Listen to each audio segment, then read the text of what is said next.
Hello, everyone. Welcome to Healthy Talk Show. My name is Marissa. And I'm Robert. I was losing camera control there. That's why we're not going to do a lot of video mixing while we're doing this show live, because it's just too much. Healthy Talk Show aims to be a weekly discussion of various health topics, cooking segments, interesting guests, and conversations with our viewers. That's all I have to read. Yes, it is a little bit of an experiment, so I don't think this has been attempted before, a podcast like this. I don't think so. There's a lot of podcasts out there, a lot of commercial interest. I'm kind of against the commercial interest kind of thing, and I like to do deep dives into interesting topics and controversial topics. That's a passion of mine. So we got a lot of clips for you guys today, so pretty excited. Ooh. Robert, what are we talking about today? Well, there's a documentary called Take Your Pills on Netflix. Let's watch a clip from that, and we'll revisit this here in a second. I learned about ADD after being on the medication. I didn't know what it was. All I knew was for school. Video there. All right. I got here, and I was like, holy shit. Everybody takes Adderall. Everyone. I take it right when I wake up. It takes about 40 minutes to kick in. And it froze. And you can feel it. Weird. I start to sweat. My heart accelerates. My handwriting got neater. I thought that was so cool. My mind came alive. My body felt alive. It works like a bang. Adderall warning. Side effects may include being awesome at everything. Every generation has found a different way to try to enhance their performance. Now, in this case, it has been ADHD drugs. This ain't new. It's not like a glass of wine or a joint or any way that people use to decompress. So there it is. It's about Adderall. Yes. It's a documentary directed by Allison Clayman and produced by Moto Pictures and Netflix Studios, which explores the positive and negative effects of Adderall, along with pressures to take these stimulants and stay ahead of work and school in professional environments.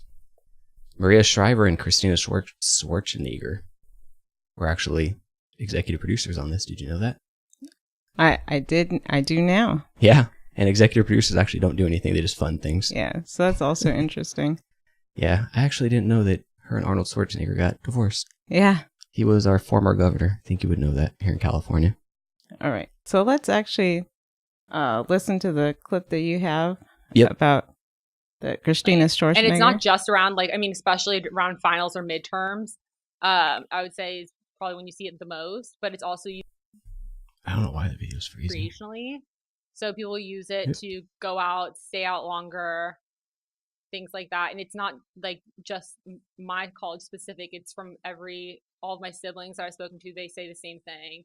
Well, just even off my own personal experience, kind of looking back, taking a step back and looking at Adderall and the way I functioned on Adderall, I think that the downsides is that you miss a lot of moments for connection with people. You're very zoned in, which is great for doing schoolwork and all that. But I think you miss a lot. You miss connecting with people. You miss chances to be out in nature, just kind of relax. You're wired 24/7. So that's all taken away, I guess, when you're using it that much.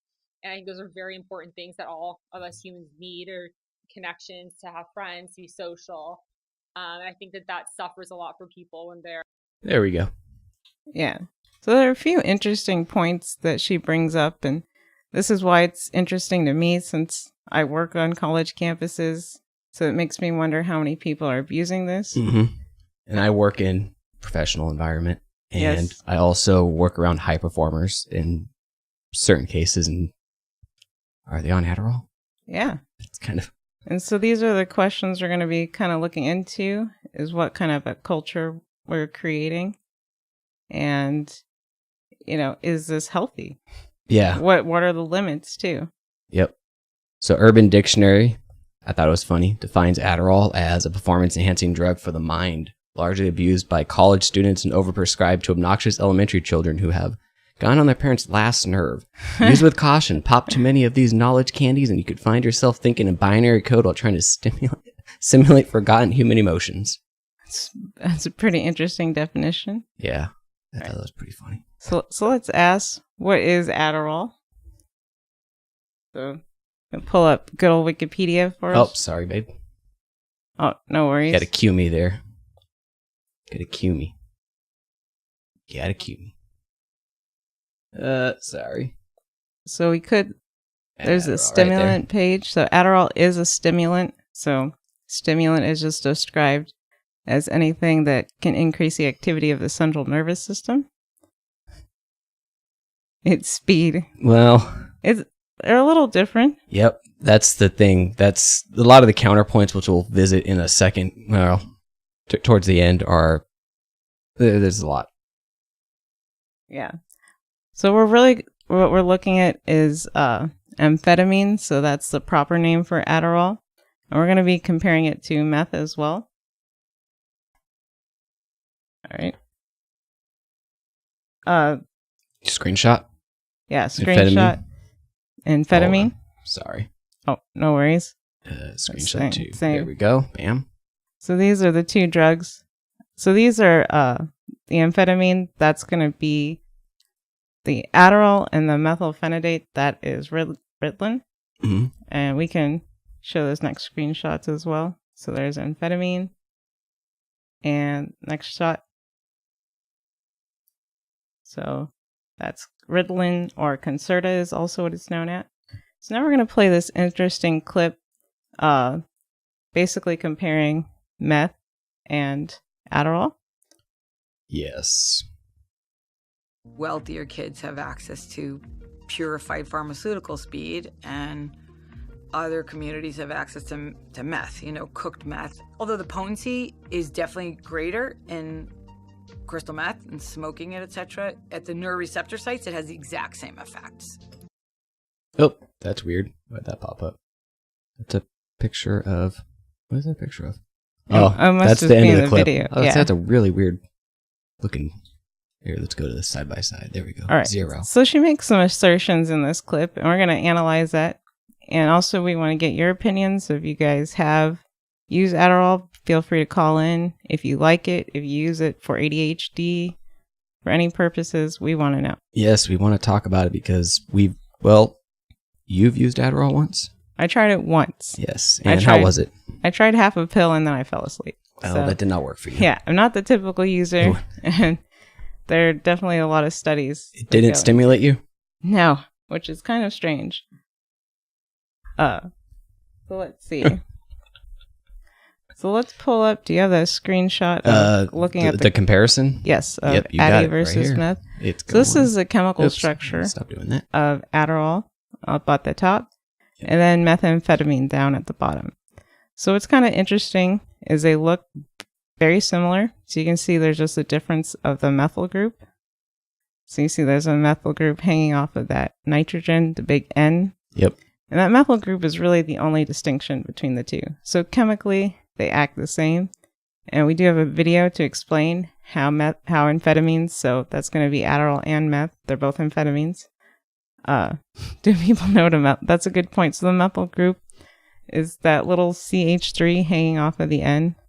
Just really small differences. CH3 hanging off the N. Yeah, so that's one little group. And so if you guys have taken organic chemistry with me, you probably know how to convert Adderall to meth. Just saying. So, Robert, if you could cue up that. Yep, the video.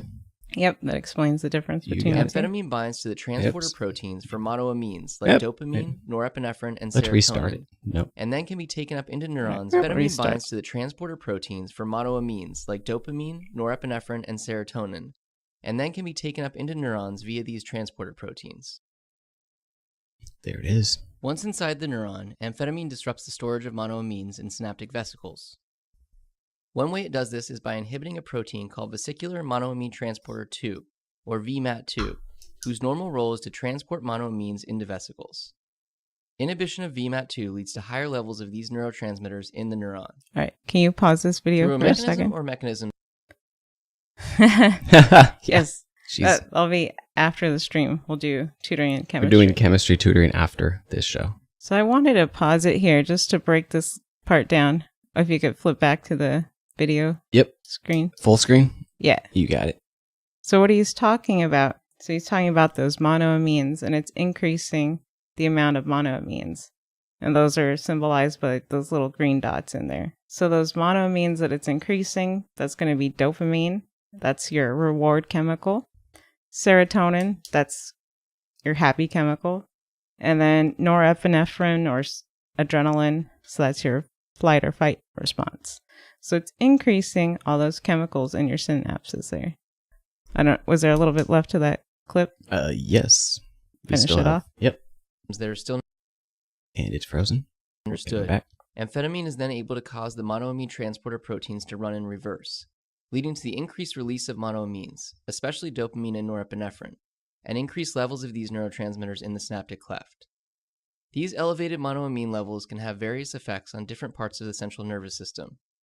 Increased dopamine. It's done. Yeah. So it's really interesting. Okay, but, stimulants and all that, that's all good. Yeah. What about caffeine? I drink coffee every single day. I drink large amounts. I'm drinking coffee right now. So caffeine is one of my favorite stimulants. Okay. But they actually work a little differently. So if you could cue up that next video talking about caffeine. Coffee makes a lot of people poop. It's great for diets. That's one thing about Healthy Talk Show. Listen to your body. That's our number one advice. Yes, listen to your body. Amphetamine binds to the transporter proteins for monoamines like dopamine, I think norepinephrine, and serotonin. Oops, sorry. And Click the wrong one. most of the effects of caffeine are thought to be traceable back to its action as an antagonist at receptors for a neurotransmitter called adenosine. This means that caffeine binds to adenosine receptors and blocks adenosine from binding there and activating the receptor. Thus, it reduces activity at the adenosine receptor. Although there are 4 subtypes of the adenosine receptor, most of caffeine's effects are thought to be due to its antagonistic actions at the A1 and A2A subtypes. Its ability to promote wakefulness may be especially due to actions at the A2A receptor subtype. How exactly the antagonism of the adenosine receptor translates into the effects of caffeine is not completely clear. Research suggests, however, that adenosine receptors are involved in promoting and regulating sleep. Done. All right. So that kind of explains the different mechanisms. But again, it's very interesting to note that meth, which is very illegal, and amphetamine or Ritalin are essentially the same thing. Yes, essentially the same thing. But a lot of people dispute that claim. Oh, do we also have that Adderall versus caffeine website that we can look at? Yes, we do. Let me pull that up. So we're going to talk about a few more differences between Adderall and caffeine. Specifically the half-life, which is very interesting to consider when we talk about these compounds. So they're actually, again, they're both stimulants, so they have similar effects. So they both can treat asthma. So actually, we'll talk about the history of meth and tell you what it was used for. So scroll down a little bit. Yep. So let's find, I'm trying to find, oh, there we go, the half-life. So it's at the very top. Yep. So the half-life of caffeine is only 4 hours. And the half-life of Adderall is 34 hours. And that means, again, how long it stays in the body? Yeah. So the half-life is officially defined as how long it takes to decay to 50% of the original material. And so caffeine, of course, is much more easily metabolized by your body, while Adderall is not. So we will address that later. So it's very close to being the same thing. Frightening and close. So, compare it to anything else. And yeah. And so we have a question, will Adderall make me smarter? So that is a question that is addressed in the movie, actually. You don't want to drink methanol, actually. Yeah, that's not the best idea. You could. You can do whatever you want if you're in America. I wouldn't. If you're in America, you can do whatever you want. United States. Yes. Home of the brave. So these are pretty interesting questions. And then it also kind of leads me to wonder, why are they treated so differently, meth versus Adderall? Yeah. And so we do have PDF number 1. Ooh, PDF time. Where we talk about the strength differences. I'm focusing a lot on the methyl group because, that's always the argument that they're different. But so the methyl group just kind of increases its ability to cross the blood-brain barrier, makes it more soluble. And so they did do this study that said, so they compared the effects of amphetamine versus methamphetamine, and they did find that methamphetamine triggers a stronger response. So chemically, so it is a stronger drug. Yep. There's also arguments in other studies that have said that it depends on how you take it. So typically Adderall is taken orally while meth is smoked. So the argument is if you smoked Adderall, it would end up like meth. Yes, that is the argument to be made. Yes. That's insane. So it's very interesting. Another thing that I read also said that you could convert meth back to Adderall or amphetamine essentially once it's lit. So in that burning process, you can demethylate it and then it becomes Adderall. So there's a lot of, important things to keep in mind, such as dosing. And I think like typical appropriate levels of Adderall are 10 to 20 megs. But some of these students that we'll hear, they're taking 60 megs for these study binges. Yep. And that's not healthy. Yeah, and actually, switching gears a little bit here, I went to streetrx.com. Oh, yeah, I was really excited for this. I did a little, you're the science person, I'm more of the not science person. No, I'm a scientist, just a social scientist. You could inject it as well. So that I actually need to. So if you were to inject... do a search for Adderall. If you were to inject Adderall, that would also get it into your body a lot faster than ingesting. Well, actually, these aren't buying. They're not buying large amounts. Look at that. $6, $4, $10, $100. Holy crap. Wow. You overpaid, dude. San Francisco, too many tech guys. Maybe demand is up, market. That's okay if you're going to sell legal Adderall. You know where to go. I'm just... San Francisco. San Francisco. Oh, man. So these are, again, very interesting questions. If you guys want to call in, give commentary, what's our phone number? So that's a great question. 509-878-3229. That is the phone number. Call us, Healthy Talk Show. We want to hear from you guys. What's your experience with Adderall? Good, bad? Yep. We want to hear it all. Indifferent. All right. So let's start looking into the history of amphetamine. Okay. I think we have a good old Wikipedia. We do. Wikipedia. History. There we go. Let's see. So we're looking just at the history of amphetamine.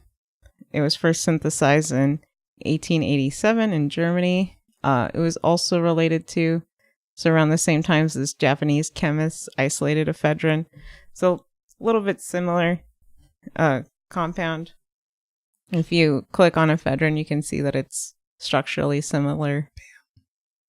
So you can see how it's kind of the precursor to meth. It just has that extra OH and group, which can be removed. Again, I'm not going to go into the synthesis. Take OChem for that. Take OChem. And so, if we go back to the history. Sorry. So we see...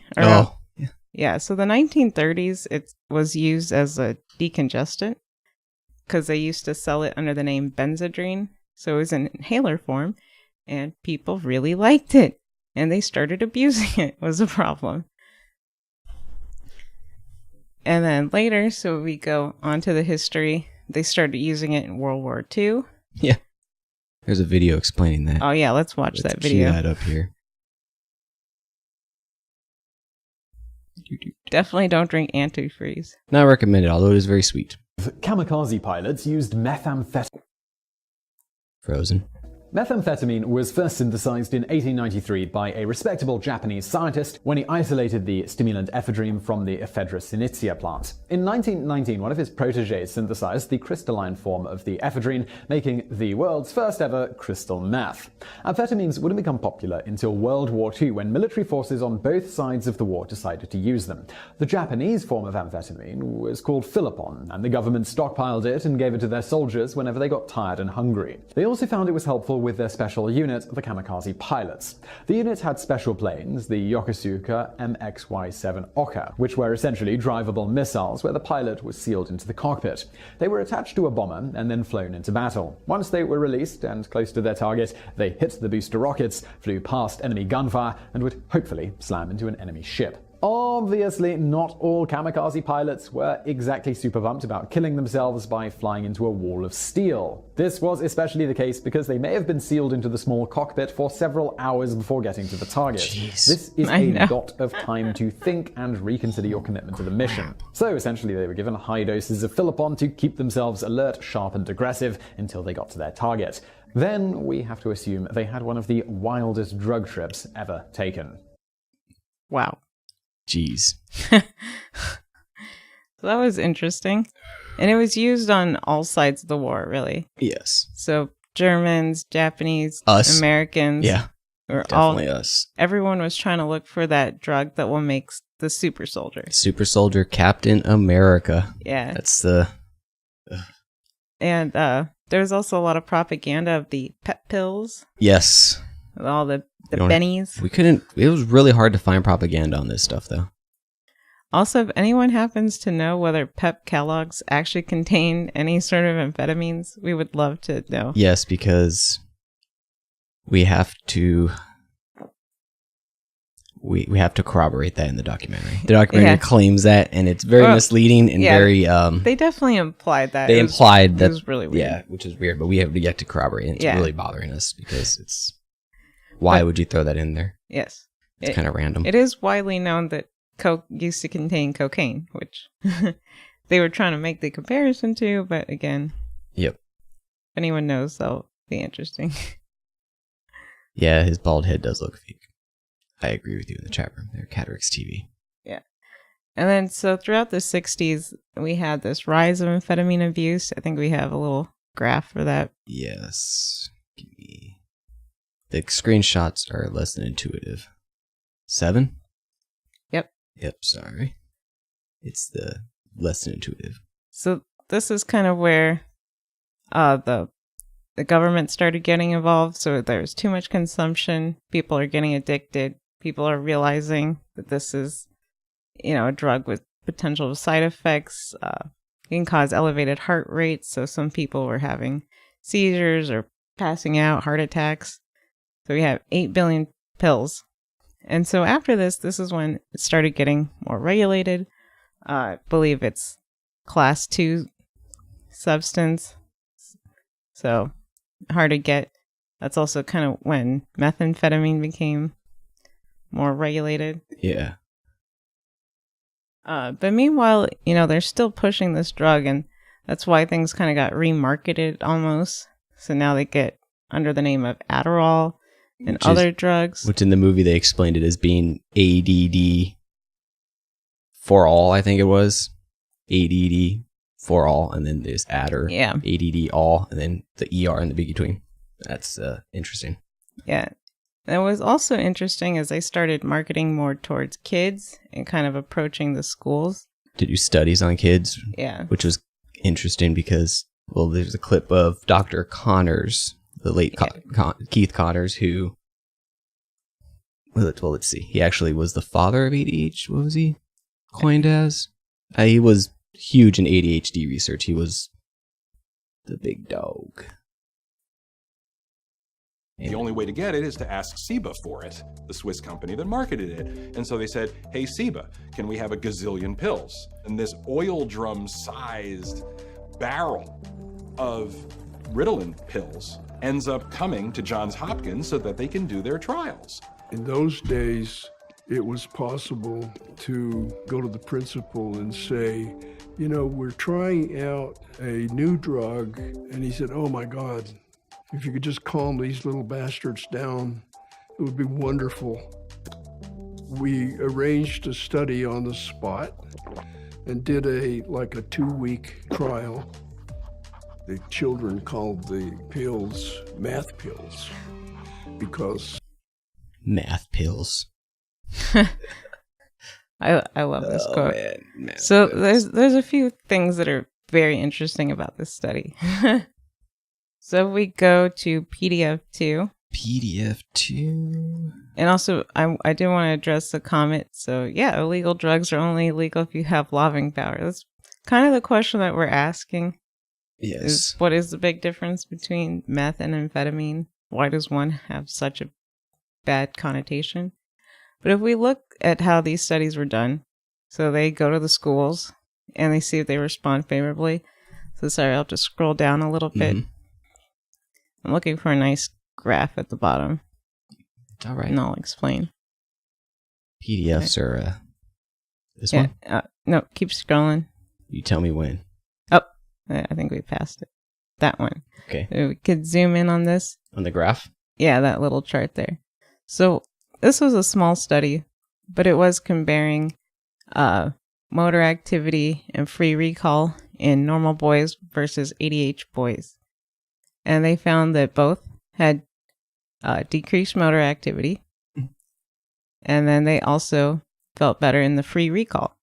And so a lot of these studies do show that everyone responds favorably in kind of the immediate recall tasks, which is very interesting. Yeah.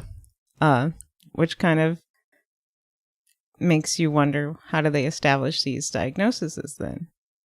Yeah, recall as in memory. So short-term memory tasks. I was just trying to cram information in, essentially. Yeah. Which I think is why they're popular. Yes. Cramming. Especially with college students. Yeah, so if we go back to the documentary, we'll watch this clip. So clip 10. Clip 10? Yeah, You're jumping around on me. Sorry. Because we had 8 and 9 and now 10. Oh, whoops. But it's okay. But I'm just letting you know. Jumping around on me. Oh, sorry. We could do 8, clip actually. 10, or 8? Yeah, I went out of order. That was my bad. Okay. Well, here's 8 of, this is actually Keith Connors being asked when he tried Adderall and what it was like. So this is the father of ADHD research, one of the guys who big into this. This is what he said. The only way to get it is to ask SIBA for it. Have you tried any of the stimulants yourself? One time in that first Ritalin study, it was sort of late afternoon. I felt like it was such an enhancement of my day. So, yes, it was a good experience, and thank goodness I did not decide to dip into that barrel ever again. I like his comment that he said he's glad he decided not to dip in again. Yeah, into the barrel too. Yeah. I can just imagine him. Oh, yeah. Ritalin.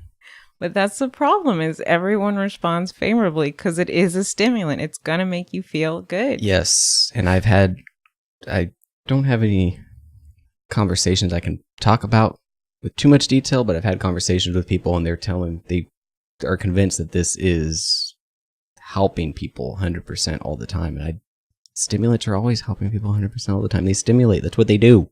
Yes. It's in the name. Stimulant.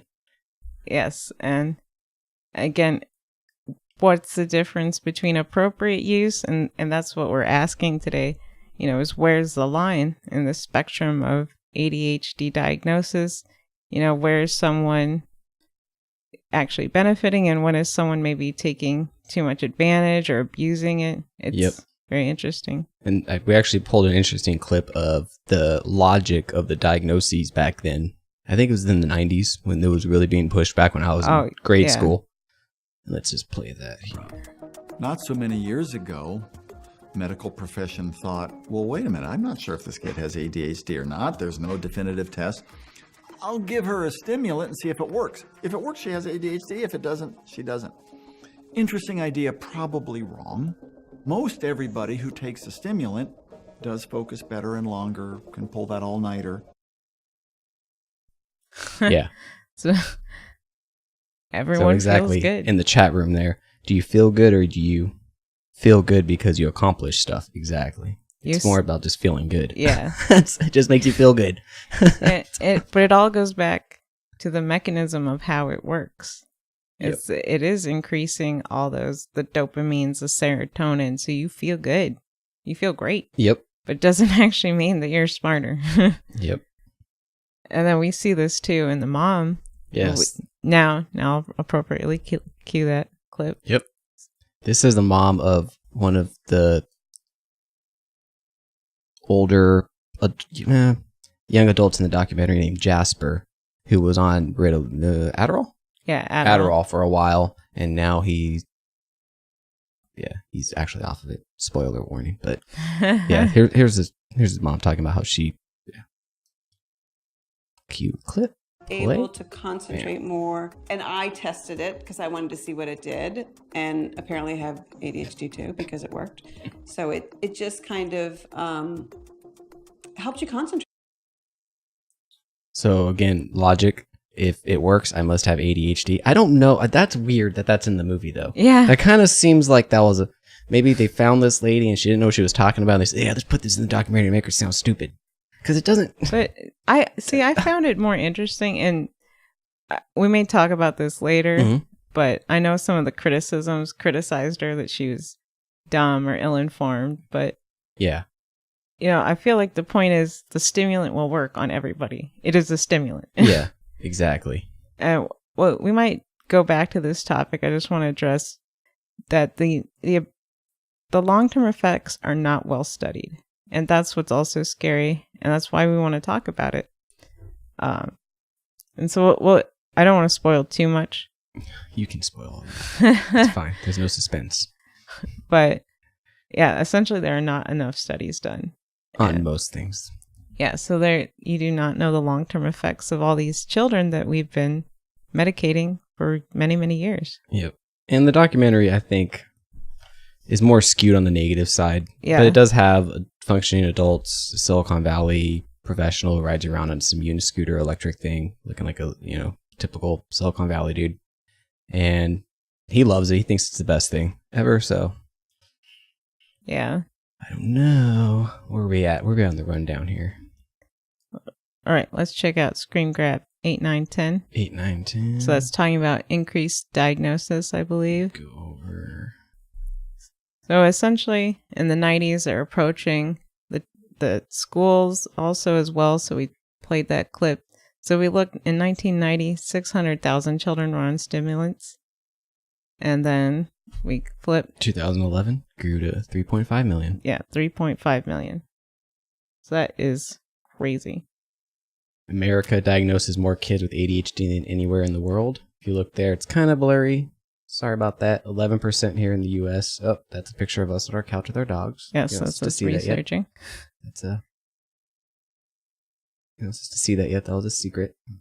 Ah, you can slide left to right on pictures. Oh, that's pretty cool. No, that's not cool. Oh, not for the production. What's up? Keep it there a second. Okay. So what's interesting too about this, so there have been studies done trying to see ADHD levels throughout the world, of course. And everyone has about the same percentage, they estimate, of ADHD levels. That's about 5% of the population has ADHD. But then America tends to overprescribe the medication compared to the rest of the world. And it's also really interesting the different cultural differences and also the marketing differences. So we can go into that clip too. Yep. Here's marketing. Maybe why we're so medicated. This VLC thing hurts me every time.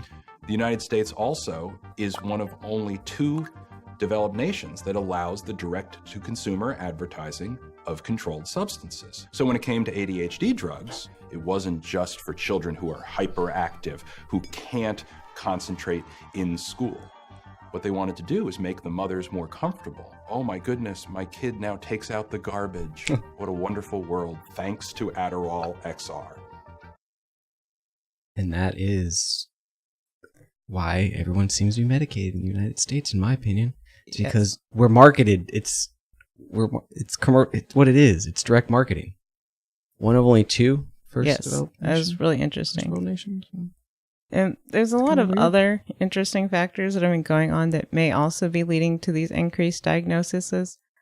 So they did update and expand the definition. In the DSM? In the DSM-5. Got you. Oh, man, you were ahead of me. Got you.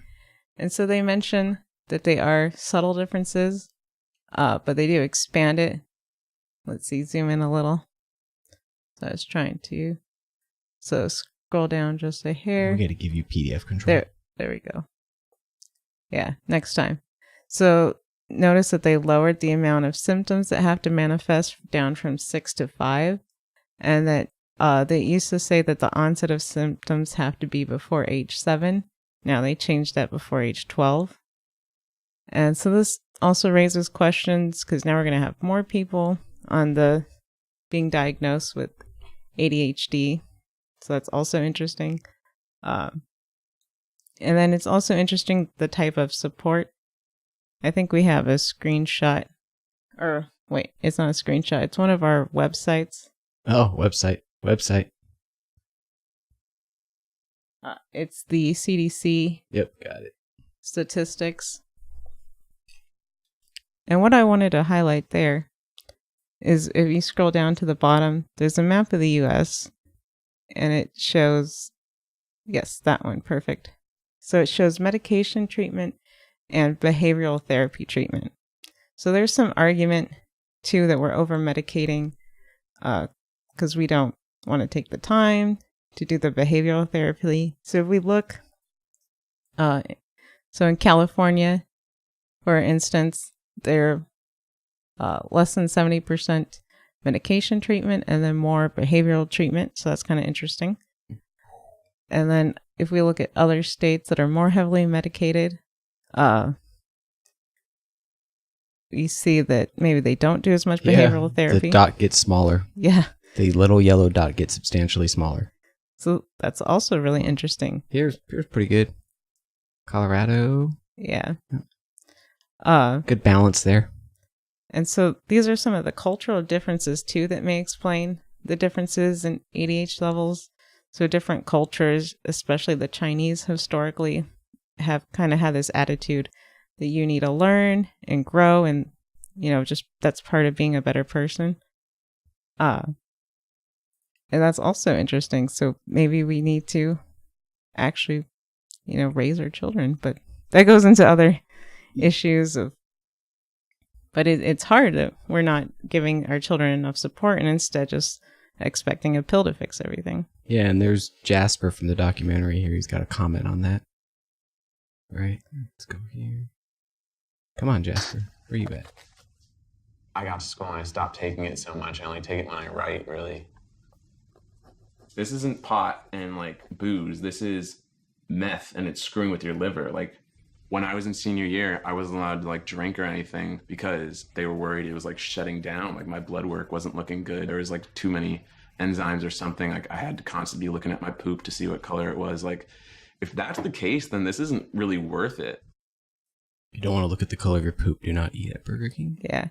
And what's also interesting, I believe Christina Shriver also mentioned, or Schwarzenegger, sorry, mentioned that her liver enzymes were elevated as well. So that's, you know, maybe signs of liver damage. I actually couldn't find studies about that. I need to maybe keep looking into it, but there are not a lot of long-term studies. What was interesting too, oh, perfect, you have the hyperactive. Yep, whenever you're ready. So this is also interesting. We can probably just leave it up there. I'll just give a little overview. Okay. So ADHD diagnoses have been increasing in India in the middle class. So probably is kind of like that smart pill. They obviously want to get their children the best chance that they can, so they turn to these pills. I don't know. It's worrisome. Yeah. The hyper competitive culture that breeds this almost need for Adderall or need. Yes, it's probably a societal thing. That's what a lot of people are thinking now. Yeah. Through my sourcing, I asked a bunch of people that don't want to be named on the show. Yeah. And never gave their permission, so I probe people for their experiences on Adderall. Well, everyone likes taking it, but nobody recommends taking it. So yeah, or well, no one wants to talk about it. Yeah, that too. If you guys want to talk about it, keep chatting with us in the chat, or you can also call us in 509-878-3229. Yep. Talking about the documentary Take Your Pills on Netflix. What do you want to go into next? Rundown's kind of a... yeah. I'm still talking about the culture thing. Okay, go. But, Yeah, it's okay if you don't know how you feel about the topic. That's why we're talking about it today. Don't ask, don't tell. That's what it seems like, and that's what's worrisome, though. Because if people are abusing it, though, and their health could be suffering, we want people to be healthy. Yeah, and who's benefiting, too? Shire PLC, they own Adderall. Yeah. And on their website, it said our innovative therapies treat extremely rare and life-threatening diseases. Our portfolio of specialist therapies include products that are available in over 100 countries around the world. Bastards. Yeah. Yeah. They only have 22,000 employees. Oh. They're not that big of a company. It's interesting. Yeah. I was just going to say, too, what's interesting, too, is the rates of diagnoses can vary very widely from, like, city to city almost. Mm-hmm. So you can see, like, a spike all of a sudden where maybe even 33% of the people will be medicated. So that's really interesting when, again, the average is only about 5% of the people. But it's always hard to distinguish. So now we can talk more about the adverse effects. And, this leads us into what are we doing to our bodies with this culture? I think we could put a PDF 6. PDF 6, you skipped 5. Yeah. 4 and 5 are kind of related. It's okay. So we have the adverse Clicking. effects. Yeah, we can scroll in. Okay. So one of the issues is this kind of maintenance therapy for ADHD that it's called. Maintenance therapy, meaning you're going to be on this substance for a very prolonged period of time. So we saw that Jasper, he was on the medication for almost 2 decades. So it's not to fix something. Not necessarily. Or to repair it. It's to just maintain it. Right. Okay.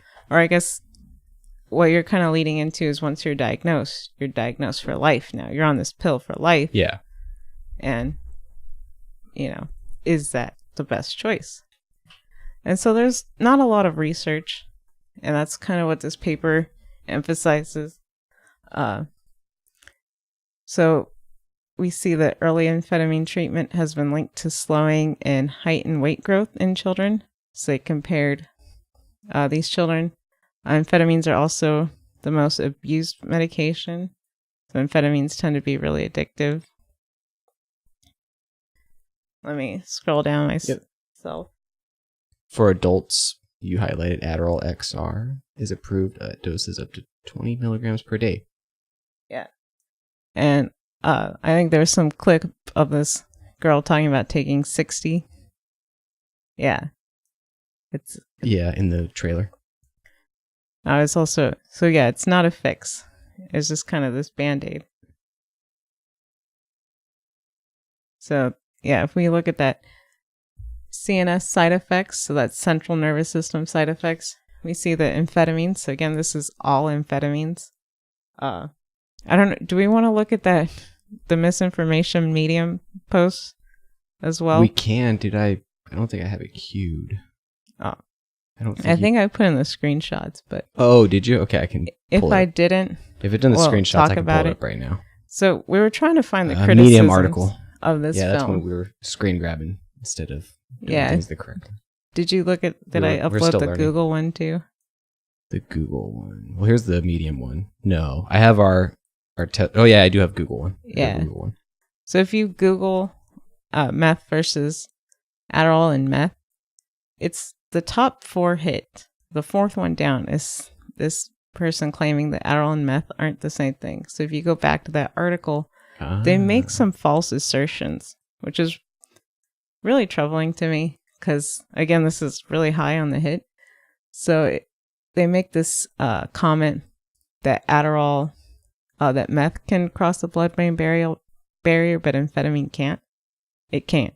Yeah, that doesn't make any sense. Yeah, they're the same. There have been plenty of studies. They have the same mechanism of how they function. It's just meth, again, tends to be a little bit stronger. Yep. So if we go back to the PDF. Yep. Sorry, I'm making you do a lot of work. It's okay. You want to go back to which PDF? You gotta tell me. Yeah, PDF 6. Back to 6. Yep, just tell me that. So back to these side effects. Oops, wrong one. There we go. So we see that amphetamine does cross the blood-brain barrier. And then So it has similar side effects to meth, especially in high doses, which can include disturbances of mood, cardiac and gastrointestinal effects, loss of appetite, insomnia. So it's actually just prescribed as a weight loss pill, and sometimes meth is actually still prescribed as a weight loss pill. Ooh. Meth is prescribed still? Yes. What? That's crazy. I thought meth is dangerous and kills people. And we jail people for meth. Whoa. We also jail people for marijuana still. Yeah. Well, that's a tangent, sorry. That's for another show. Another topic, episode 2. Episode 2. So yeah, a lot of different complications.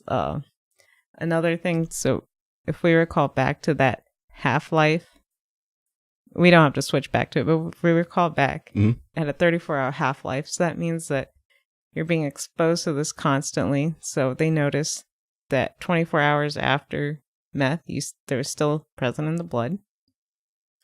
And this could also maybe lead to cardiovascular complications over time. Are you going into the side effects? Yeah. The long term? Yeah. I'm scrolling around PDF. Gotcha. Oh, wait. What was interesting, too, is the emergency room visits have increased for patients 55 and older for using amphetamines. So maybe older people need to be competitive still. Yeah. With the younger kids on Adderall, so now they're jumping in. Yeah. All right. Sorry, what I was looking for was this study, because going back to what Catarax was asking is it safe at these low dosages? Well, they, if you wanted to scroll to PDF 6 on page 7. Got it. Right. If you guys, we'll be posting this in the show notes so you guys can read along for yourselves. Yep. And we will also, page 7, we're going to give her control over being able to display stuff too. Yeah, next time. Yeah. I had an epiphany today, 5 minutes before the show. Yeah. So they said in rodents that this long-term exposure didn't really seem to do much damage. But actually in primates, they were given the same equivalent dosage as we would for Adderall, and they did notice damage. So they noticed reduction in the striatal dopamine. So that might be signs of long-term damage. And if you, so they were talking about the damage caused from amphetamine and methamphetamine, generally referred to as neurotoxicity. So that's from high levels of a substance. Mm-hmm. So they essentially found that, it's damaging the dopaminergic nerve terminals. So it's, messing up your monoamine transporters. So again, all those things that are responsible for regulating dopamine, serotonin, adrenaline. So that's really scary. Yes. But, again, there haven't been a lot of long-term studies to study the low dose consequences. And there also aren't enough control studies, which is kind of disturbing. So control studies being done on people with that have ADHD, but are not on medication long-term. So there's a lot of studies that still need to be done. And to address like the liver side effects, the cardiac side effects. So what happens if your heart is always stimulated all the time and you're always in that fight or flight response mode. So it's very interesting. Yeah. Yeah. It really is. So is it good or is it bad? I don't know. Yeah. It seems like there's a lot of potential for abuse, which is worrisome. Yeah. Keith Connors, again, revisiting him, the one who made the big guy behind ADHD research, the late Keith Connors, he passed last year, I believe. And why New York Times did an article about him saying that Dr. Connors came to see the ascendance of ADHD as a mixed blessing. The explosion of the diagnosis and the reckless prescribing of stimulant drugs were hardly on his account alone. In 1991, the English United States Educational Department made students with ADHD officially eligible for special education, which accelerated rates of diagnosis, and drug makers have aggressively marketed their products to parents, doctors, and adults who think they have attention deficits. But in 2013, with the New York Times, Dr. Connors, then a professor emeritus at Duke, expressed dismay that some 15% of high schoolers reported giving ADHD diagnosis. The numbers make it look like an epidemic. Well, it's not. It's preposterous, he said. This is a concoction to justify the giving out of medication at unprecedented and unjustified levels. So that's coming out of the man who was a main pusher, the man who went to the principal in that little animated piece on the Netflix documentary and the principal said, if you can anything to calm those little bastards down. Yeah. Anything to calm them down. Yes. That's and what we're asking today is, since it is overprescribed, why is it being overprescribed? Why are we creating such a culture that has this need to be hyper? Yeah, stimulated. Yes. So even like you were saying, it was about the super soldier back during World War II. Yeah. And so why do we need a bunch of super soldiers running around? Or why must we be coding machines 24/7 or super students studying nonstop? You have a screen. Do you have PDF 7 ADHD and screen time? I do. If you want to visit that. So yeah, going into kind of like our culture is maybe we're kind of creating this ADHD culture with our media consumption. And so this was an interesting study. Let's see. I'm trying to read exactly how many people did it. So 4,000 students, I believe. Wow. And so scroll down. Let's look at the results. Yep, results are always the best part. Yeah, just go to the end. Yes. Oh, so it's 2,500 or so students. And they said that they did not have a significant symptoms of ADHD at the baseline. Then they followed up later at 22.6 months. There we go. Sorry. And they found that they had increased levels of ADHD symptoms in most people. So they had a 4.6 mean rate of having ADHD symptoms across follow-ups. So very interesting. So there's kind of this question, is our Facebook, the Instagram, right? You're scrolling through just seconds to grab your attention. Is this breeding the culture of ADHD? Yeah, I would say it definitely is. That is the culture that we're in now. The instant culture, the instant boop, on, off, on, off, on, off. Look at Instagram. Engagement on Instagram. What is engagement? It's just it's ADHD. Tap. Yeah, it's a double tap. You're not actually analyzing anything. You're just quick in and quick out. Yeah. Quick fix. And that's a really good question, too, of how much responsibility falls on the parents. Yeah, in the chat room. Yeah. Pookie. But that goes into a lot of factors, which we'll tackle. I don't want to get too tangential, but parents perhaps are overburdened. We're actually going to revisit that in a second here when we go into the criticisms of the film. Yeah. So that's interesting. And yeah, the diagnosis too, it does kind of depend because it is a spectrum and it's kind of self-reported. So maybe you start to feel like you're not focusing enough because our culture expects this hyper focus, this performance, but we're constantly being distracted by everything. Everything. Your phone distracts you. Yes. Your phone summons you. A notification on your phone is a summoning to you. You are not summoning the phone. It is summoning you. It's a distraction. You cannot, I don't care. Anyone who says they can multitask, it's not a real thing. You can't actually multitask. You can't do two tasks at the same time. It's true. It's physically impossible. You can't do it. Yeah. You can do multiple tasks. And break them up. What's also interesting too is some of the side effects of ADHD are being socially withdrawn. How might you disagree with that? Go back to the side effects of ADHD. Where's that at? Oh, I'm not sure where it is, but just some of the side effects are saying that you're kind of more socially withdrawn. And I think Christina Schwarzenegger mentioned that as well, that you are kind of more inward. And I think we're kind of losing our ability to socially connect with people.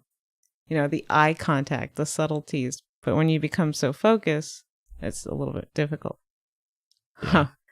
Talking about multitasking. You can do multiple tasks. This may not be meaningful tasks. Well, can you though? We'll have to talk off the show about that, because I can go back and forth on that one for a long time. We can go philosophical on that one. We could talk about that in the post-stream too. Post-stream, not pre-stream. Yeah, post-stream. Post-stream. I must get my stream. We have a few clips to round off if you're ready. Yes, let's play them. It's findings from, well, this first one is Martha Farah. She's one of the doctors here in the documentary. She did a really cool study. Let's check it out. Her results. For the last 10 years, there's been a lot of discussion about cognitive enhancement. A lot of the discussion has been about, the ethics of it. Is it cheating, or the safety of it? But everybody seemed to be assuming that, of course, it would enhance your cognition. So we decided to test and find out. In some very interesting data from Martha Farah at University of Pennsylvania's lab, some of the initial trials have been done of college students without any sign of ADHD taking either stimulants or placebo, and every week getting tests of learning. It was, across a huge battery of different tasks. In the end, we found no significant difference between Adderall and placebo, except for one question. Do you feel that the pill you took today enhanced your cognition? I think we jump right into the next clip. I think Lauren Stiller kind of needs a type of single most universal effect that amphetamine, Adderall, has on anyone who takes it is a feeling that they're doing better. Okay, that's not a small effect, because the feeling of doing better at something improves your motivation and confidence in doing it. So that goes back to what YOLO, Swaglord 420 in the chat was saying, where you just feel better. You feel like you're doing something better, but you're not actually doing more. You're not completing more tasks. You feel like you are, which again can make you complete more tasks just by feeling that it's possible. Let's give that last clip too. Carl Hart conclusion. Dr. Carl Hart, a personal hero of mine. I'm looking into him. We're going to get him on the show. Really cool guy. Yeah. Is Zelda crying? I think she is. People it's think okay. of amphetamine being smart pills, and they're not. They certainly can help you stay awake when you should be asleep, can help you endure a boring task a lot longer. But it doesn't add anything new or cognition. So that was a very good point that he made. He kind of summed up everything right there. There's been plenty of studies too that back that up, that you don't have an increase in IQ. You're not increasing your cognitive ability. It's just staying awake. You're stimulated. Yeah, you're not sleeping. You are depriving yourself of sleep. Hence why it's popular for college students cramming. Yes, well, first they got to play Fortnite for 8 hours, and then they got to study.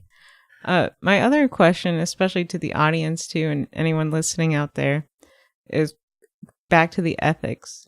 Where is the line drawn? I'm especially interested because the school that I went to had an honor code that you will not take unfair advantage of another. But I think people were taking Adderall at my school. It wasn't widely talked about, but were they taking an unfair advantage? Ooh, interesting. Yeah. They definitely were. That's an unfair advantage. Yeah. So interesting. It's Ask at healthytalkshow.com. Or we could still take your phone call. We can still take phone calls even after stream if you want to call in. Yeah, we'll still be around in the chat. We'll still be around. We have a closing question from one of the other doctors. I can't say his name. It's Anjan Chatterjee. Yes. Chatterjee. And it's a very philosophical. I like this. I like his approach here. So let's check this out. Play. I think focusing on the use or abuse, depending on how people feel about this, is symptomatic of something broader. This highly competitive environment in which people feel compelled to compete beyond their possibilities to get ahead. This kind of focus on material progress and productivity, what's the cost of that? And is that a cost we're willing to live with? That's the question we want the answer to. Ask at healthytalkshow.com. Yes. Because if society's okay with it, then it's what it is. But why is meth illegal? It's a long thing. Kind of bothers me. Yeah. And I know we can't police the students. I'm trying to address the comments here. Yep. From Yellow Swag, Lord, well, you can't police the students. But that's why I want to start having these conversations, though. Why are the students feeling such pressure? What kind of a society are we creating? Yep. This kind of the cutthroat culture, trying to get ahead, trying to beat somebody all the time, trying to be perfect. And we live literally really close to a college campus, a major college campus in California. And we talk to students all the time, and they're always stressed out just over being students. Just being regular students. They're just stressing out about that. Everyone is really stressed out. Yep. We have Dr. James Feidemann, psychedelic researcher, in the documentary. A little clip here I like to play just because I like it kind of goes back to the selling, because he talks about side effects and kind of goes back to the marketing and all that good stuff. Yeah. Check this out. Safer, simpler, less physiologically disruptive substances, and that have better side effects. A substance has never any side effects. They're all effects. It's just which ones you want to. If you're selling, you go for one set of effects. If you're looking at helping people who are being tortured by their pharmaceuticals, you look at other effects. And that's marketing. But he was also touching into microdosing a little bit with LSD and mushrooms. But we're not going to get into that in episode 1 because that's a whole other episode. And I've got we got to reach out to people on that one. Yeah. But I have a lot of questions. He brings up a good question too of effects and dosing. Why is meth so illegal? If you could just take meth at smaller doses, which it is, again, prescribed to, again, rarely, simply because of the stigma around meth. It's very interesting questions. Yep. And back to the unfair advantage point. Well, it's Pookie in the chat on twitch.tv/healthytalkshow. Unfair advantage in relation to what? Education in general? Yeah. Well, in college, everything in society, just being able to function at a higher, in at your a higher job, plane, to get a promotion, athletics, to get a better grade. Oh, athletics. Yeah, there's a football player in this documentary too. Actually, got kicked out of the NFL because he had a waiver or whatever it's called, some kind of release on the pill where you could take Adderall, I believe. Yeah. And then he popped a Ritalin. They drug tested him when he popped the Ritalin, and he got busted for it just for the Ritalin, even though they're very similar, but they're not the same. So it was a legal thing. He screwed up. They're chemically not the same, but they do similar effects, but they treat ADHD. But that's part of the conversation. Is it unfair? What? Yeah, is it? Is society okay with it? If the society's okay with it, that's fine. Are we all supposed to be cracked out on Adderall? Because there are going to be long-term effects of using a stimulant like this. Your heart can only take so much. Yeah. So, and, I still would like to dive more into the liver damage too, because that was mentioned by a few people. Yeah, it's a very good question. Yeah. And these are questions facing our society. Yeah, and personally, I think we need to decriminalize all drugs. Yeah. Because drug addiction's not a crime. Thank you very much. We don't need to put people in prison for having a problem. Yeah. I might not get a promotion, but I'll keep a functioning heart. Hey, Pookie. Yeah, that's right. I'll stay alive longer. Yeah. I went on the age. That's true. You actually might have heart issues earlier in life if you are on these stimulants for a prolonged period of time. I think there was some research about that, but yeah. I want to go into really quick, just take the show here, hijack it a little bit, because I want to go over the criticisms of the film. Oh yeah, let's. And I thought do they were that. funny, so I pulled up 2 articles. This one Netflix Take Your Pills, anti-science and anti-mean. And this, she references videos and stuff and below, but the videos aren't there. So I don't know if I have an ad blocker that's blocking the video. But the interesting thing is she actually references this article from Thrillist. The article is by Christopher Campbell. Read the article. He originally was staunch against pharmaceuticals and questioning them all the time, and then his son, I believe, one of his children, became diagnosed with ADHD, and now So I pulled some quotes here. Clayman promotes, the director of Take Your Pills, through inclusion, the new fad of LSD microdosing, as if the whole issue to begin with is about the drug of choice rather than the dosage. Okay. It's another frustrating comment from the young artist who says, he calls this guy out because he doesn't like the fact. Let's play this clip here. From Jasper. Not being on it all the time, I feel more comfortable with who I am, like with my body and stuff. I would never put my kid on Adderall ever, because I know what it does to you, and like, it's not fun being on it. I feel like it was too easy to put a kid on something close to meth and not question it. There's other things you could do, just teach him how to focus. I like that. Teach him how to focus, because someone in the chat room brought up just parenting and all that stuff. And then the Chris Campbell, the author of the article in the Thrillist, said, which sounds really logical and easy, but isn't practical or affordable for most families. Believe me, if behavior therapy was a feasible option for my son and not costly in its time and commitment as much as it is its literal expense, I'd prefer it to medication. But it's true. Kids with ADD and ADHD should probably go through some multimodal process to potentially limit or eliminate the need for a drug treatment down the road. He may not have had that luxury. The artist does make one salient point in that the same mostly misguided statement, it's too easy to put a kid on something close to meth and not question it. So at least he pointed that out.